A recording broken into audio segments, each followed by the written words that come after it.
sure are glad that you could join us today for a little bit of food and some entertainment. Now, our first show is going to be very light, very romantic, like the first course of a meal.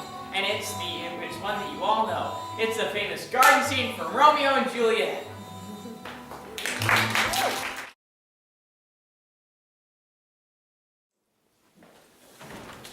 What soft, what light through yonder window breaks? It is my lady, oh, it is my love. Oh, that she knew she were. See, how she leans her cheek upon her hand. Oh, that I were a glove upon that hand, that I might touch that cheek. Ay me. She speaks. Oh, speak again, bright angel. O Romeo, Romeo, wherefore art thou Romeo? Deny thy father and refuse thy name, or if thou wilt not, be but sworn my love, and I'll no longer be a Capulet. Shall I speak at this, or shall I hear it more? 'Tis but thy name that is my enemy. Thou art thyself, though not a Montague. What's a Montague? Oh, be some other name. What's in a name? That which we call a rose, by any other name would smell as sweet. Call me but love, and I'll be new baptized. Henceforth I never will be Romeo. I know the sound. Art thou not Romeo and a Montague? How camest thou hither? Tell me, and wherefore? The orchard death, considering who thou art, if any of my kinsmen find me here.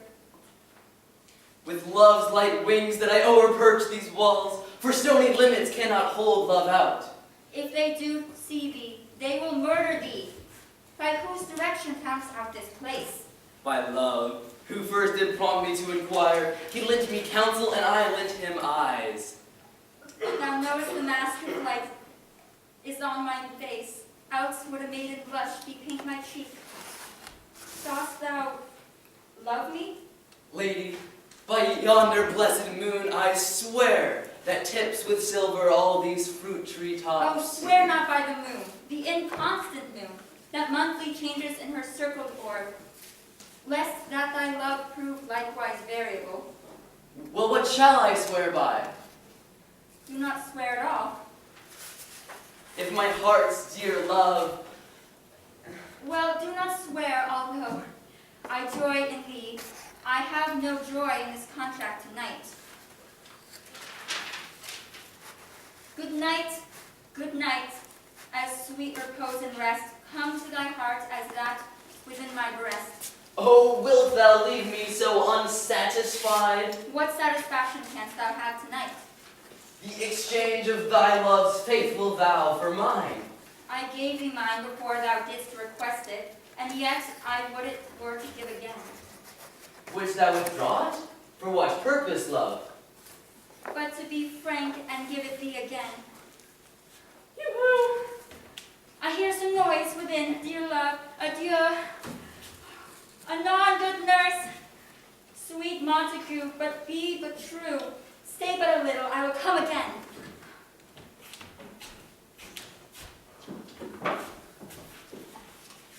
Oh, blessed, blessed night. I am afeard, being in night, that all this is but a dream. 3 words, dear Romeo, and good night indeed. If that, thy bent of love be honorable, thy purpose marriage, send me word tomorrow, by one that I'll procure to come to thee, where and what time thou wilt perform the rite, and all my fortunes at thy foot I'll lay, and follow thee, my lord, throughout the world. I come anon. But if thou meanest not well, I do beseech thee. By and by I come to seize thy suit and leave me to my grief. Tomorrow will I send. So thrive my soul. 1,000 times good night. 1,000 times the worse to want thy light. Hist, Romeo, hist. My love? At what o'clock tomorrow shall I send to thee? At the hour of 9. I will not fail. 'Tis 20 years till then. I forgot why I did call thee back. Let me stand here till thou remember it. 'Tis almost morning. I would have thee gone, and yet no further than a wanton's bird, who lets it hop a little from her hand. I were thy bird. Sweet, so would I, yet I would kill thee with much cherishing. Good night, good night. Parting is such sweet sorrow, that I shall say good night till it be morrow. Sleep dwell upon thine eyes, peace in thine breast. Would I were sleep and peace, so sweet to rest. Well, folks, that's young love, so sweet and romantic. And as we all know, the sweetness and the glory and the trembling in your heart remains just as strong after marriage and does not turn into bitterness and fighting, as we will see in our next scene.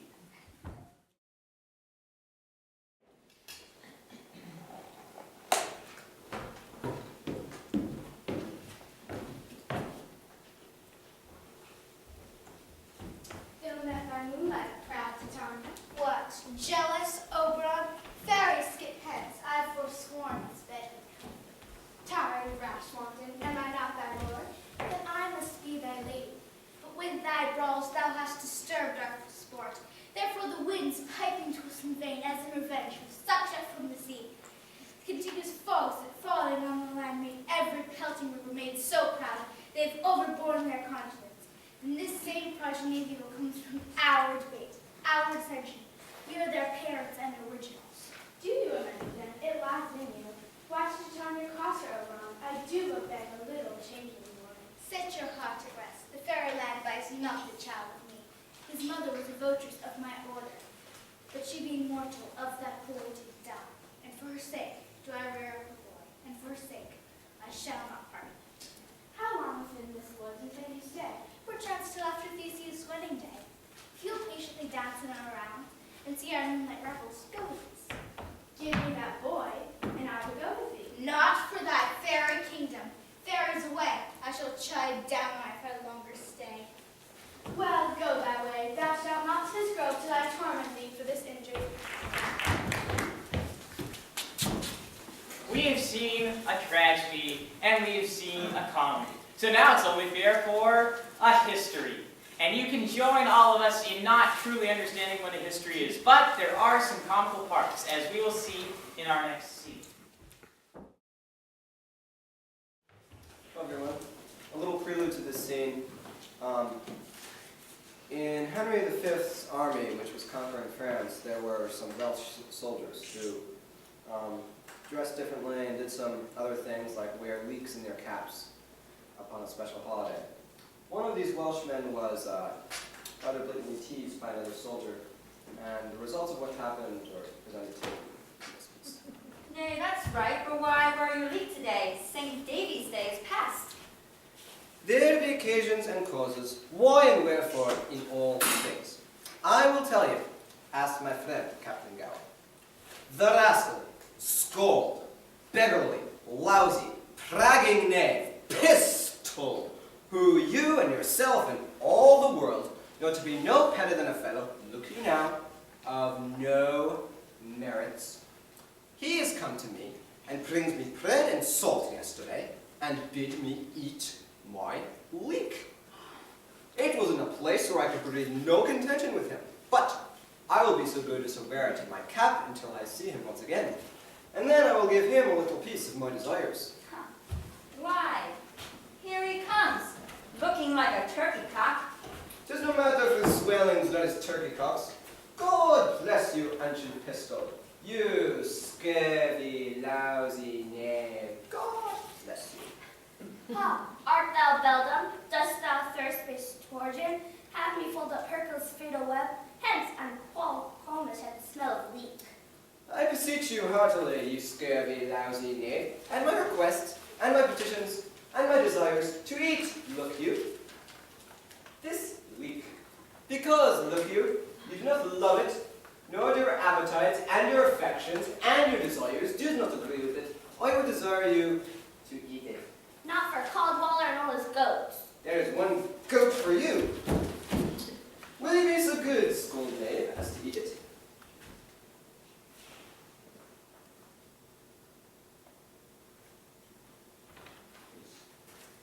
Enough, Captain. You have astonished him.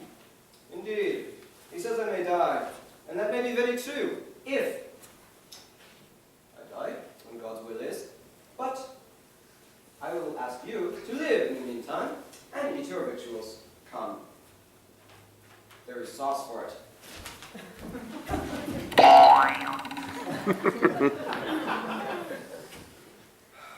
You called me yesterday a mountain squire, but I will make you today a squire of low degree.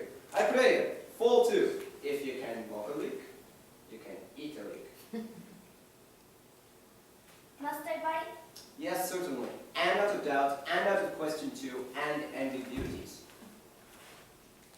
By this leak I must horribly revenge. I eat and eat, I swear. Bite, pray you. Will you not have some more sauce to your leek? There is not enough leek to swear by.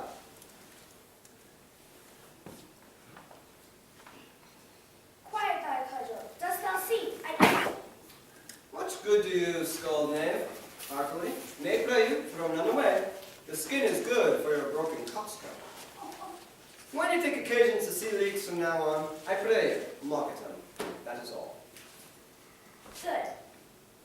Aye, leeks is good. Hold you now. Here's a groat to heal your pate. Me? A groat? Yes, verily and in truth.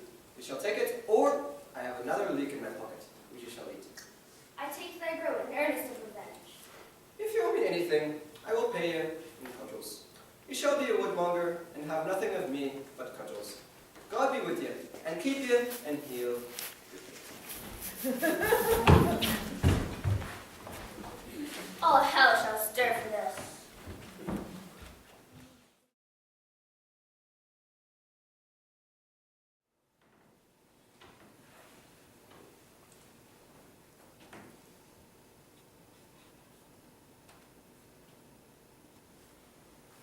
Is this a dagger which I see before me? A handle toward my hand? Come, let me clutch thee. I have thee not, and yet I see thee still. Art thou not, fatal vision, sensible to feeling as to sight? Or art thou but a dagger of the mind, a false creation proceeding from the heat of pressed brain? I see thee yet, in form as palpable as this which I now draw. And thou marshallest me the way that I was going, and such an instrument I was to use. Mine eyes are made the fools of the other senses, or else worth all the rest. I see thee still, and on thy blade indulging gouts of blood, which was not so before. There's no such thing. It is the bloody business which informs thus to mine eyes. No o'er the one-half world, nature seems dead, and wicked dreams abuse the curtained sleep. Witchcraft celebrates pale Hecate's offerings, and withered murder, alarmed by his sentinel the wolf, who howls his watch. Thus, with his stealthy pace, with Tarquin's ravishing strides towards his design, moves like a ghost. Thou sure and firm-set earth, hear not my steps, which way they walk, for fear thy very stones prate of my whereabouts, and take the present horror from the time which now sits with it. While I threat he lives, words to the heat of deeds too cold breath gives. I go and it is done. The bell invites me. Hear it not, Duncan, for it is a knell that summons thee to heaven or to hell.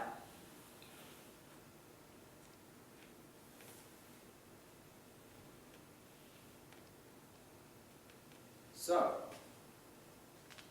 I murdered Duncan, the king. And as his sons, I conveniently fled the kingdom. It was I who replaced him. King Macbeth. It wasn't enough, though. I was paranoid. I assassinated my best friend, Banquo. His son escaped into the woods, which plagued me to no end. So how was I to get more powerful? I decided to seek out the cave of the weird sisters, the witches, and ask them to tell me what they knew.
What is it you do? A deed without a name. I conjure you by that which you profess. How ere you come to know it? Answer me. Demand. We'll answer. Say if thou'dst rather hear it from our mouths or from our masters. Call! Let me see it! Pouring sow's blood that has eaten her 9 pharaoh, grease that sweet. From the burgers give its throw into the flame. Compile those Thyself in office deftly show.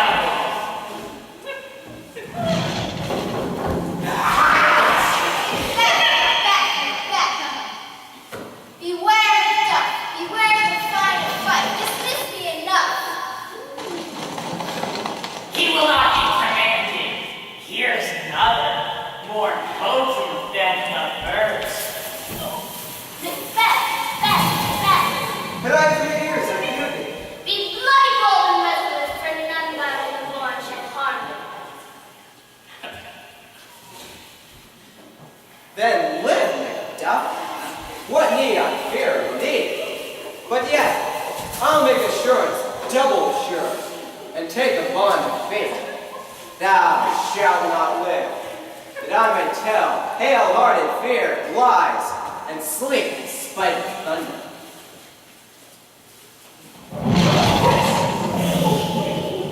It rises like the issue of a king, and wears upon his baby brow the crown and top of sovereignty. Listen, but speak not to it.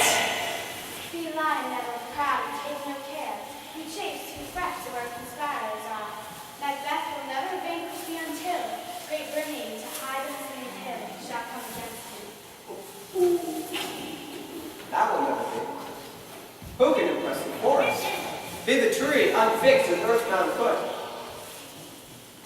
Yet, my heart throbs to know one thing.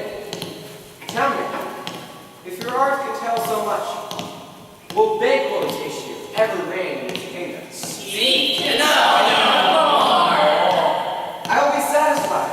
Deny me this, and an eternal curse fall upon you. Let me know. Show!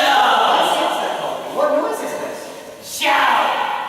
Show his eyes and grieve his heart. Come like shadows, so depart.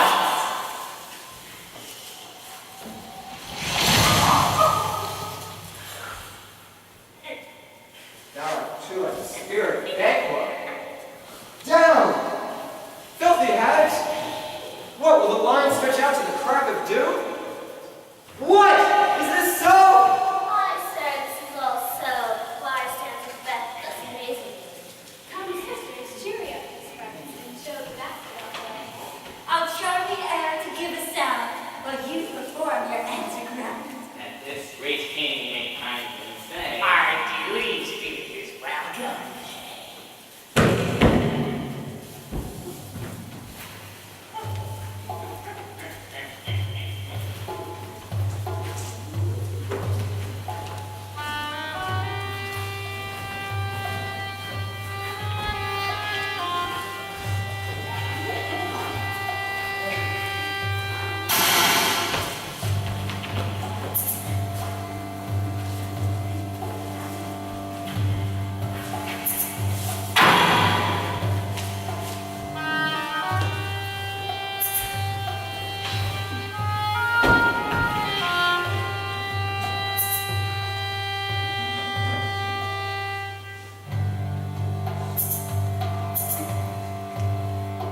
Where are they gone?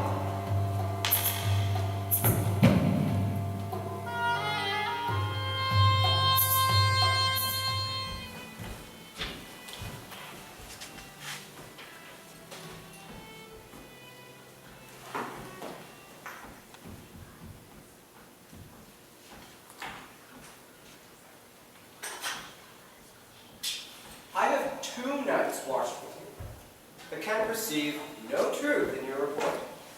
When was it she last walked? Since his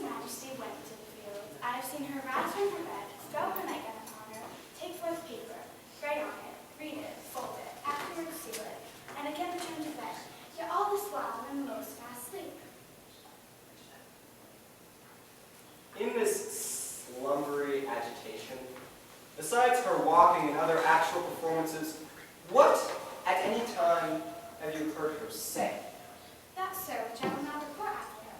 Lo you, here she comes, it is her very guise, and on my heart fast asleep, observe her, stand close. How came she by that light? I, sir, she has light by her continually, tis her throne. You see, her eyes are open. Aye, though their sense is shut. What is it she does now? Look how she rubs her hands. It is an accustomed action with her to seem thus washing her hands. Yet here's a spot. Hark, she speaks. I will set down and come to her to satisfy my remembrance more strongly. Out, damn spot. Out, I say. 1, 2. Why then, 'tis time to do it. Hell is murky. Fie, my lord, fie, a soldier and a fear. What must we fear? Who knows it? Where none can call our power to account. Yet, who would have thought the hero man to have had so much blood in him? Do you mark that? What? Will these hands never be clean?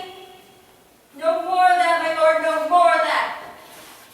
You mar all with this starting. Go to, go to. You have no, you should not. She spoke, but she should not. Here's the smell of blood still. All the perfumes of Arabia will not sweeten this little hand. Oh, What a sigh is there? The heart is sorely charged. I will not have such a heart in my bosom for the dignity of the whole body. Well, well, well.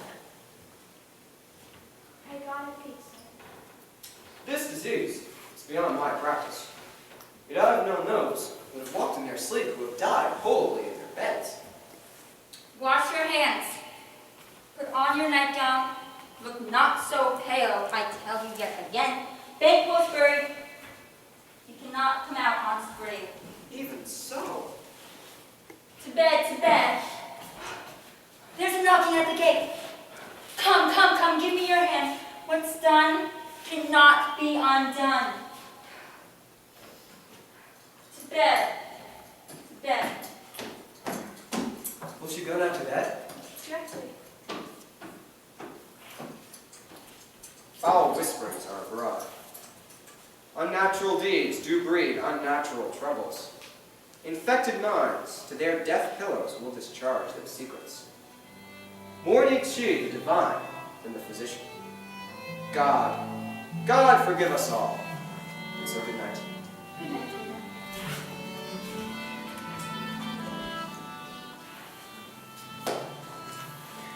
Macbeth, getting crazier and crazier, holed up in his castle. His adversary, Macduff, had fled to England where he was gathering an army to come and defeat the tyrant. While Macduff was gone, Macbeth came to his castle and murdered his wife and children. When Macduff heard about this, he marched on Macbeth's castle, Dunsinane, immediately. His two generals, Malcolm and Seward, discussed how to take the castle. When it finally fell, and there was barely anyone to guard it, Macbeth and Macduff finally paired off for the last time. What wood is this before us? The wood of fir. Let every soldier hew him down the bough, and bear it before him. Thereby we outnumber the numbers of our host, and make discovery ere and report to us. It shall be done. We know no other but confident tyrant stands in Dunsinane. Let us put our settings before it. 'Tis his main hope, for where there is advantages to be given, both the more and the less.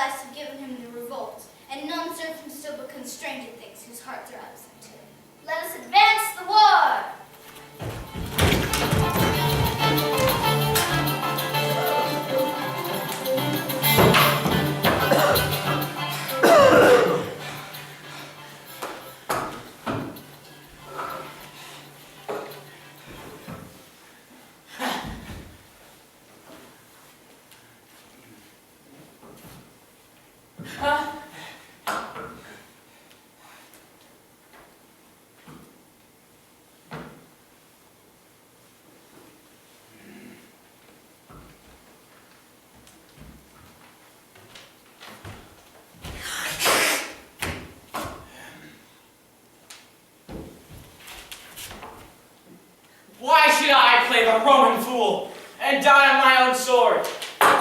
While I live, the gashes would seem to do better upon thee. Turn, hellhound, turn! Of all men else I have avoided thee. But get thee back! My soul is too much charged with blood of thine already!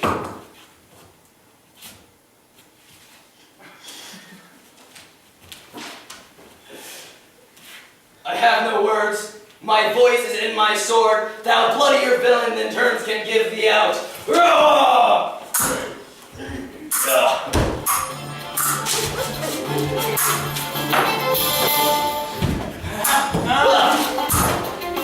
Thou foolish flavor, I bear a charmed life, which must not yield to one of woman born. Despair thy charm, and let the angel whom thou still hast served tell thee the doctor from his mother's womb untimely rest. Ah! Cursing me that indeed that held me so. I'll not fight with thee.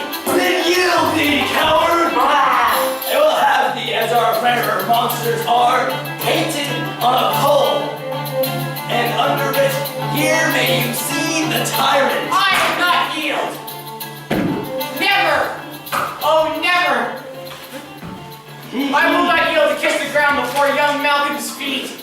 I will not be bathed with the gravel curse. No burden would become to Dunsinane, and I be faced against one of no woman born.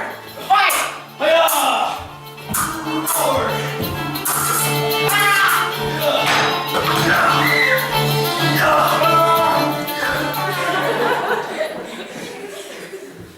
Okay, cast, if you want to just serve the desserts, they're over here.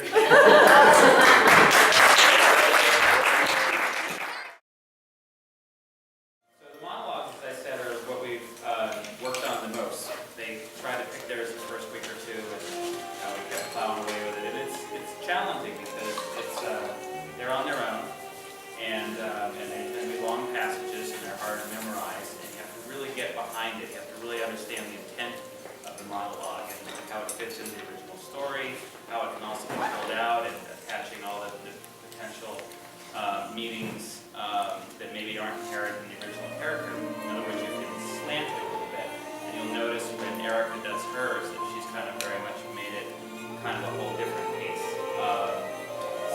And they, two of them, Josie and Carolyn, selected the same one, Helena from Midsummer Night's Dream. So we decided to have some fun with it. They're placed in very different locations. So one is more in the woods, more agrarian, and the other one is downtown, somewhere more urban.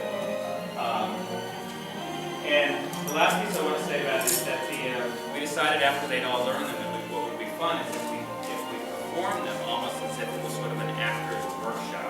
So what you're going to notice is that they're all on stage for each other's piece. And sometimes they're just other actors, in other words, each other themselves watching and reacting, and other times they're sort of playing characters, and you sort of see that as you go along. So don't be distracted by the extra characters, but you'll see that it kind of connects to each monologue. But, so Jack's going to give the official introduction. Our first show is from Midsummer Night's Dream. A little bit of a slice of one of Shakespeare's most remarkable comedies. It was one of the funniest. And here it is.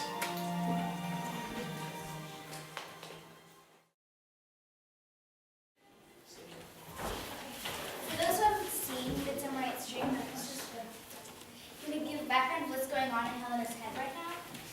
So she's recently been going with this boy named Demetrius who's sworn he loves her and is worshiping her. But then Hermia comes on the scene and Demetrius falls for her, and Helena gets kind of mad about that, and this is her reaction to it. Oh, happy son, or other son to be. To Athens, I thought as fair she. What of that? Demetrius thinks not so. He would not know all he do know. And as he errs, doting on Hermia's eyes, and I, admiring of his qualities, things base and vile, holding no quantity. Love can transpose to form and dignity.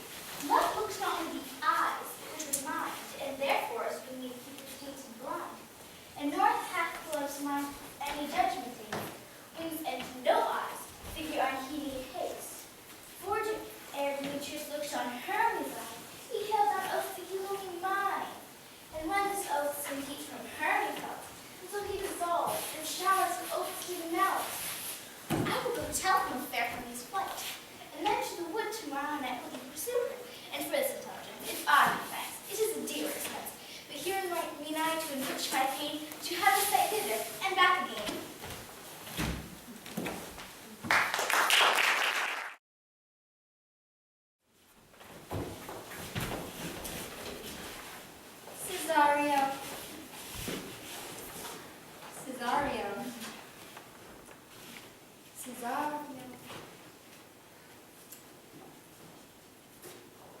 Cesario, by the roses of the spring.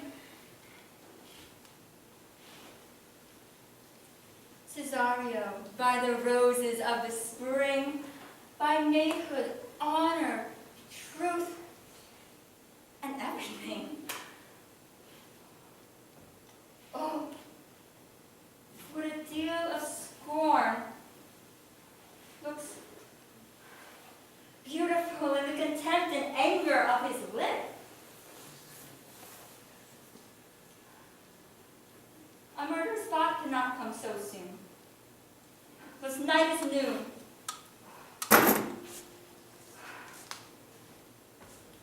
Cesario, by the roses of the spring, by maidhood, honor, truth, and everything. I love thee so. I love thee so. I love thee so that mother all thy pride, nor wit nor reason can thy passion hide. Do not extort thy reasons from this clause, for that I woo, thou therefore hast no cause. But rather, reason thus with reason better. Love sought is good, but given unsought better.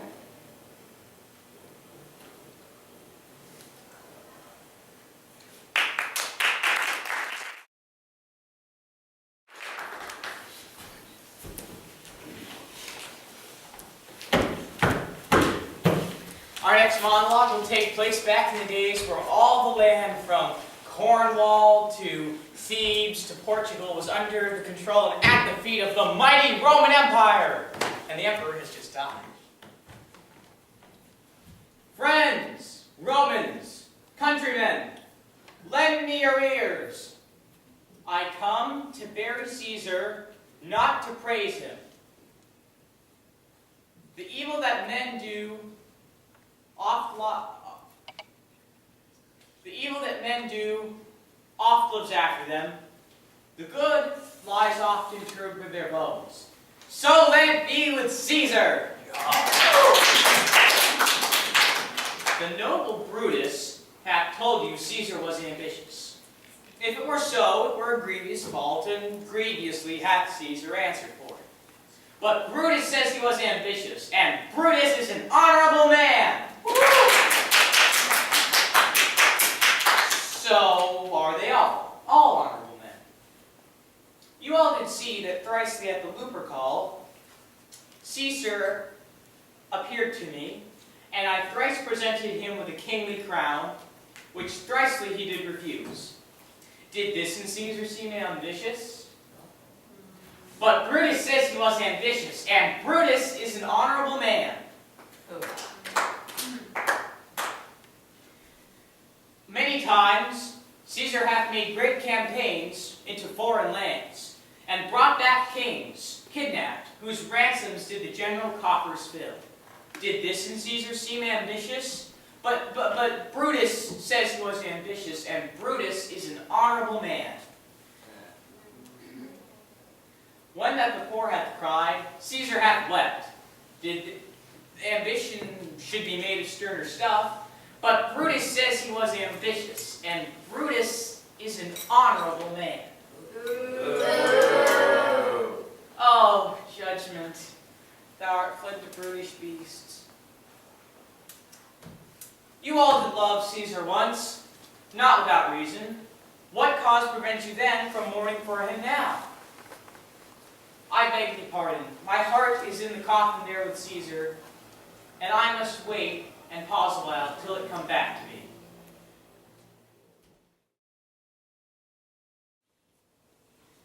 Oh, Romeo, Romeo, wherefore art thou Romeo? Deny thy father and refuse thy name, and I will no longer be a Capulet. Montague, what is in the name? For if we call a rose by any other name, does it smell as sweet?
he will tomorrow night pursue her, and for this intelligence, if I have thanks, it is a dear expense. But here mean I to enrich my pain, to have the sight thither and back again.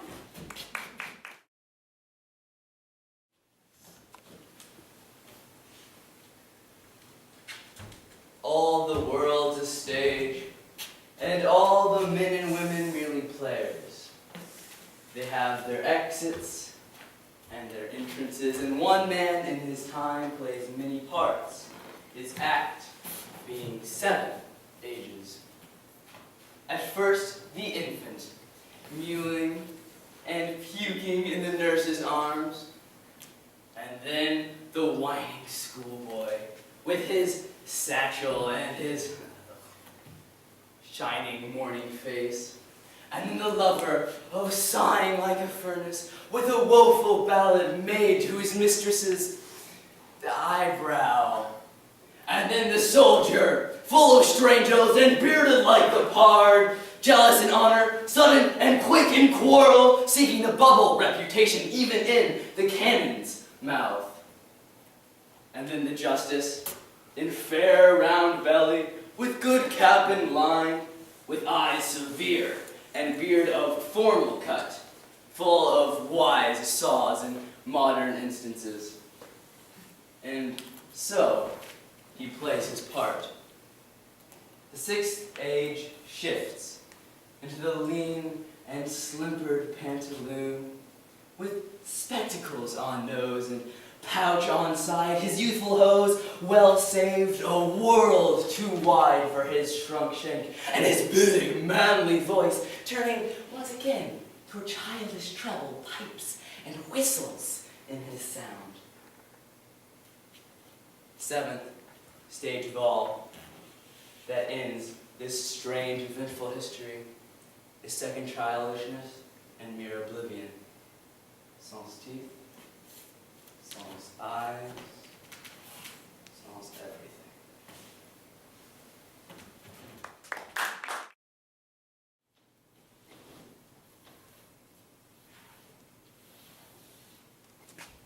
If we shadows have offended, think but this, and all is mended, that you have but slumbered here, while these visions did appear, and this weak and idle theme no more yielded,